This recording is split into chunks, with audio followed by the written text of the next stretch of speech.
ही कथा केवळ मनोरंजनासाठी बनवली असून याचा सत्यघटनेशी कोणताही संबंध नाही. तसं काय आढळल्यास केवळ योगा समजावा. आपल्या रोजच्या जीवनामध्ये आपण एका अशा जंगलामध्ये अडकतो जिथून बाहेर आल्यानंतर आपल्याला कळते की ते जंगल नसून साक्षात मृत्यूचा सापळा होता. जंगल एक भयकथा. प्रथम आलेल्या खोकल्याची उबळ त्यांनी महाप्रयासाने दाबली, पण ती तशीच वेगाने उपळून आल्यावर त्यांनी दबक्या आवाजात त्या खोकल्याला वाट करून दिली. त्या खोकल्याचा आवाज रात्रीच्या भयानक अंधारामध्ये घुमल्यावर एखादी अघोरी शक्ती पाहून एक घुबड चित्कारले आहे असे भास होत होते.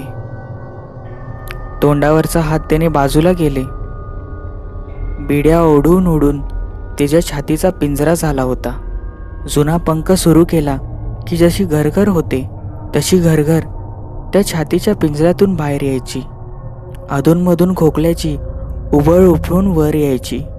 एरवी तो मनसोक्तपणे खोकला असता, पण यावेळेला परिस्थिती वेगळी होती. या अशा काळ्या मिट्ट परिसरात तो एकटा चालत होता. सोबतीला काळोख्याशिवाय एक चिटपाकळूही नव्हते. त्याला त्याच्या श्वासाची घरघर पण भीतीदायक वाटत होती. मग खोकल्याची उबळ तर खूप मोठी होती. त्या आवाजाने आपण इथे आहोत याची कुणाला चाहूल लागली तर कोणाच्या तरी शिकारीचे भेष होऊन अशी त्याला जाणीव होत होती. पायाखालची वाट ही परिचयाची असली तरी अशा या अंधाऱ्या रात्रामध्ये तिची जाण्याची पहिलीच वेळ होती. दिवसा कितीतरी वेळा तो या वाटेने गेला होता. दिवसा जाणारा प्रसन्नपणा रात्री तेवढाच भयानक आणि कपारीपणा वाटत होता. पण आता इलाज नव्हता. पुढे सरकणे भागच होते. तो बरेच अंतर पुढे आला होता. मागे जाण्यात काहीच अर्थ नव्हता. एक एक पाऊल पुढे टाकत तो अंतर कमी करू लागला. तो देवा पाटील, वय साधारण 60च्या आसपास असेल. आज बायकोच्या आग्रहाला बळी पडून तो लेकीकडे साडी चवळी घेऊन गेला होता. लेक जवळच्याच गावात दिली होती. वाटेतील ते जंगल ओलांडलं की लेकीचं सासर होतं. सकाळी सकाळी तो लेकीच्या दारात होता. साडी चोळी लेकीला दिली. बापाला पाहून लेक सुखावली. जावई आणि त्यांनी दुपारचे जेवण केले. सकाळपासून पायपीट केल्याने त्याने तिथेच बाजेवर अंग टाकले. मस्त झोप लागली. संध्याकाळी 5च्या सुमारास जाग आली. तो गडबडीत उठला. त्याने आजच रस्ता पार केला होता तेव्हा साधारण 9 वाजले होते. त्याला आता एकटेपणाची जाणीव होऊ लागली होती. कोणीतरी सोबत पाहिजे होते असे त्याला वाटू लागले. लेकीचा आग्रह उगाच मोडला. आता त्याला पश्चाताप होऊ लागला. खोकल्याची उबळ पुन्हा एकदा आली. तोंडावर हात ठेवून त्याने खोकल्याला कसे तरी आवाज करून दिले. बिडी पिण्याची तलब त्याला झाली होती, पण बिडीच्या उजेडाने आपण कोणाच्या तरी नजरेस येऊ असे त्याला वाटले आणि ती तलब त्याने तिथेच सोडली. चिखलात पाय पडल्यावर चप्पलचा चप चप आवाज अंधारात भीतीदायक वाटत होता. त्याला आता कोणत्याही आवाजाची भीती वाटू लागली. थोडासा आवाज झाला तरी त्याच्या आवाजाच्या दिशेने त्याचे कान टकरावायचे. हळूहळू भीती ही त्याच्या अंगात शिरू लागली. तो ज्या गावातून जात होता त्या गावातल्या आसपासच्या लोकांच्या मनात अनेक शंका आशंका होता. कोणाचंही मत त्या जंगलाबद्दल चांगले नव्हते. अनेक अघोरी कथा त्या जंगलामधून बाहेर पडून गावकऱ्यांच्या कानापर्यंत आल्या होत्या. त्यामुळे भीतीमध्ये अजूनच भर पडली होती. गावाकडे माघारी जायचे होते. डोक्यावर पटका बांधत तो लेकीला म्हणाला, निघतो मी गावाकडे. लेकीने खूप आग्रह केला, ते जंगल चांगले नाही वगैरे वगैरे, पण तो काचीच्या स्वरात बोला, गुरंढोरं रानात बांधली आहेत, त्यांना तसं सोडून नाही चालायचं. लेकीचा आग्रह मोडून तो गावाकडे निघाला. निघता निघता अंधार वाटून आला होता. भराभर पाय उचलून आपण 1-2 तासात गावी पोचू असा त्याचा अंदाज होता. पण पाऊस नेमकी पडून गेल्यामुळे वाटेत मोठा चिखल झाला होता. त्यामुळे भराभर पाय टाकणे आता त्याला जड होते. वाटेत दिसणाऱ्या उंच झाडांचा आकार त्याला त्याच्या मनात उठवणाऱ्या भीती तरंगप्रमाणे भासू लागला. मनात येणाऱ्या वेड्यावाकडू आकृत्या त्याला त्या झाडामध्ये दिसू लागल्या. मनातले भास हे झाडात प्रकट होऊ लागले. झाडांच्या पानांची सरसर ही बारीक हुंकार ही ऐकू येऊ लागली. चिखलात टाकलेला पाय हा पुन्हा वर येईल की तसाच रुतून बसेल असा प्रश्न मनात डोकावू लागला होता. आसपास सगळेच वातावरण त्याच्या विरोधात झाल्यासारखे दिसून येत होते. मनात येणारे विचार वातावरणात दिसू लागले. त्याला थोडेसे पुढे काहीतरी आकृती हालचाल करताना दिसली. स्पष्ट दिसली नसली तरी ती वेगवान हालचाल करत आहे असे त्याला जाणवले. भीती सरसरून ही मेंदूपर्यंत गेली. क्षण दोन क्षण तो जागेवर थांबला. जागेवर तसाच उभा राहून पुढचा अंदाज घेऊ लागला. त्याने पुढे लक्ष देऊन काही ऐकू येते का याची चाहूल घेतली. पुढे काही अंतरावर कोणीतरी चिखलातून पाय बाहेर काढत आहे असे त्याला काहीसे वाटले आणि तसा आवाज कानावर आला. पुन्हा थोड्या वेळाने चिखलात पाय टाकल्याचे आवाज त्याला आले. त्याला त्या आवाजाने हुरूप आला. पुढे कोणीतरी चालत आहे ही जाणीव सुखवणारी होती. कोणीतरी सोबत आहे हे विचार करून तो झटपट पावले पुढे टाकू लागला. पण चप्पल ही चिखलातून वर घेताना त्याची दमछाक होऊ लागली. चालण्याचा वेग येत नव्हता. म्हणूनच त्याने त्याची दोन्ही चप्पल हातात घेऊन हा पटापट पुढे जाऊ लागला. आता तो त्या आकृतीच्या बराच पुढे आला होता. त्याला ती आकृती काहीशी स्पष्ट दिसू लागली. पुढे सफेद कपडे घातलेले एक 25-26 वर्षाचा मुलगा चालत होता. त्याने आपल्या चपल्या हातात घेतल्या होत्या आणि खालचा चिखल तुडवत मोठ्या जिगरीने तो पुढे जात होता. त्याला पाहून सुखावून गेलो. कोणीतरी माझ्या सोबत आहे. मागचे सगळे भीतीचे अनुभव हे त्याला आता सुखावून जाणारे होते. डोक्यावर मनाचे ओझे हे एकदम खाली ठेवल्यासारखे झाले. तो त्यामधले अंतर पार करून त्या मुलाजवळ पोचला. अंगावर सफेद सदरा, खाली खाकी रंगाची, वर गुडघ्यापर्यंत दुमडलेली पॅन्ट आणि हातात चपला घेऊन तो सांभाळून तो चालत होता. त्याला देवा पाटल्याची चाहूल लागली आणि त्याने त्याच्याकडे साधे वळून देखील बघितले नाही. तो आपल्या चपला हातात घेऊन शांतपणे चिखल तुडवत चालत होता. देवा पाटील हा अगदी त्याच्या निकट गेला तरी त्याची शांतता भंग पावली नाही. तो आपल्या शांततेत मग्न होता. त्याला त्याच्या शांततेचे नवल वाटले. कोणीतरी सोबत भेटले म्हणून आपण किती सुखावून गेलो होतो. पण याला आपण आलो याची काहीच किंमत नाही. साधे मागे वळून पण त्यांनी पाहिले नाही. अय पोरा, कुठे निघाला आहेस?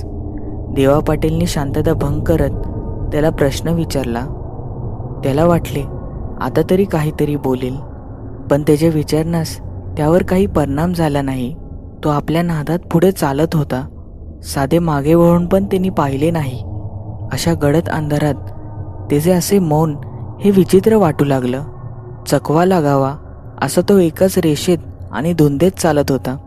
आजूबाजूला कोणी आहे, कोणीतरी काही विचारत आहे याची त्याला फिकरही नव्हती.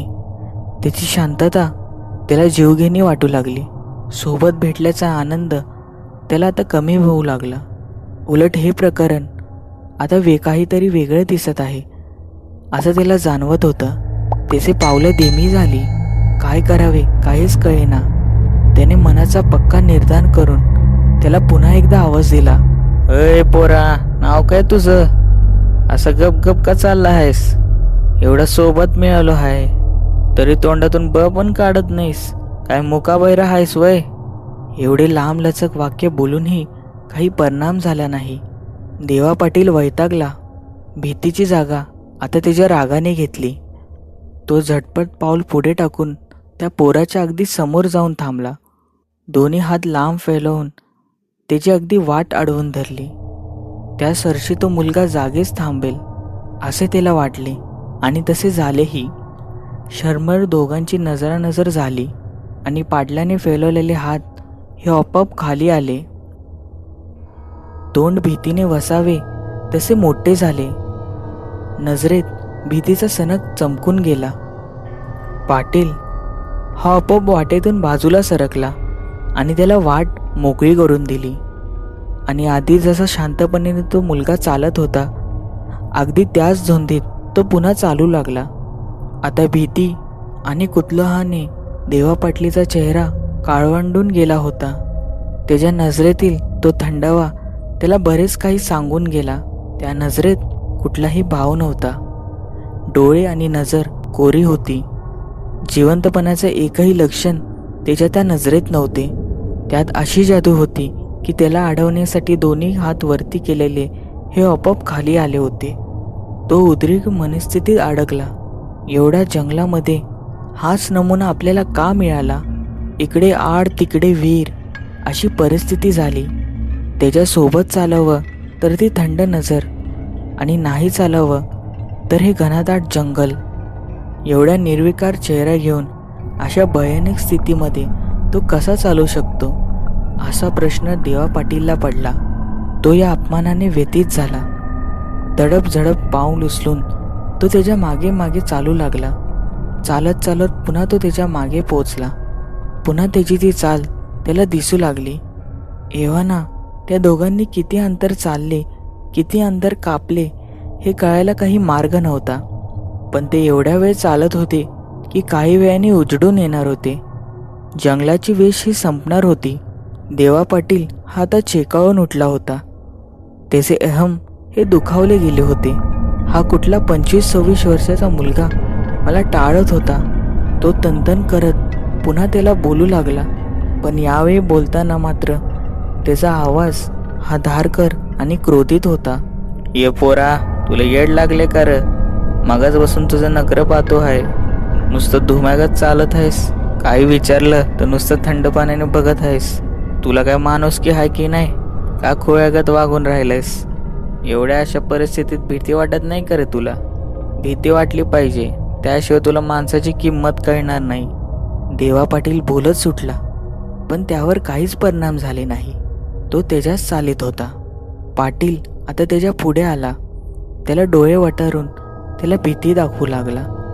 तोंडात चित्रविचित्र आवाज काढून त्याला जेरी सांगू लागला.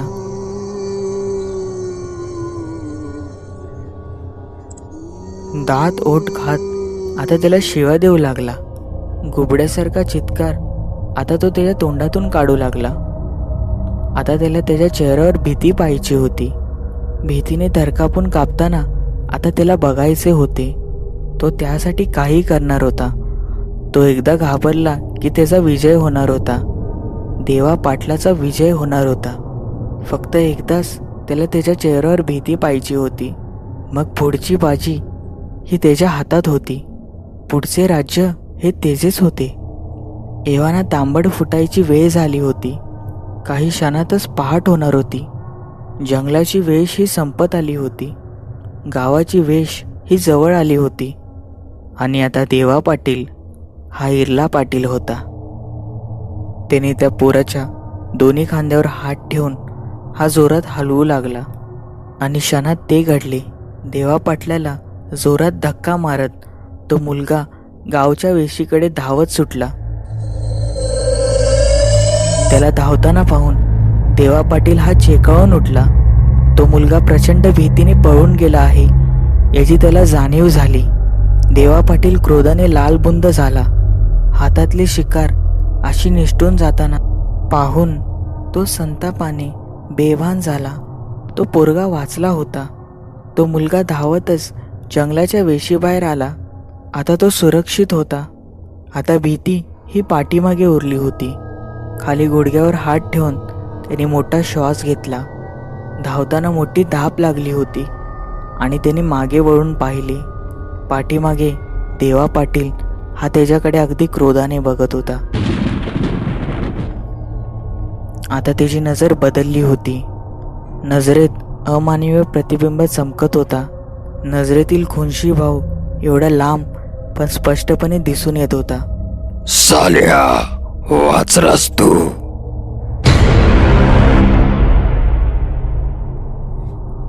आणि असं करताच तो मुलगा धावत आपल्या घरी गेला. देवाचे नाव घेऊ लागला. आणि तो या सर्वांमधून वाचला होता. देवा पाटील शेजारच्या गावातील एक शेतकरी जंगलाच्या पलीकडच्या गावात त्याची लेक दिली होती. असाच एकदा तो लेकीला साडी चोडी घेऊन गेला. गावातून परत येताना कोणीतरी त्याचे खून केले होते. खून कोणी केले, का केले हे कधीही कळाले नाही. पण एक मात्र झाले, जंगलातून जाताना देवा पाटील दिसू लागला. गावातील रघुनाथ पाटलांचा बळी हा देवा पाटलीने घेतला. आधी तो प्रेमाने बोलायचा आणि नंतर भीती दाखवायचा. जो भिला त्याचा त्याने बळी घेतला. त्या मुलाने देवा पाटलाला ओळखले होते आणि त्याला त्याचे मरण दिसत होते.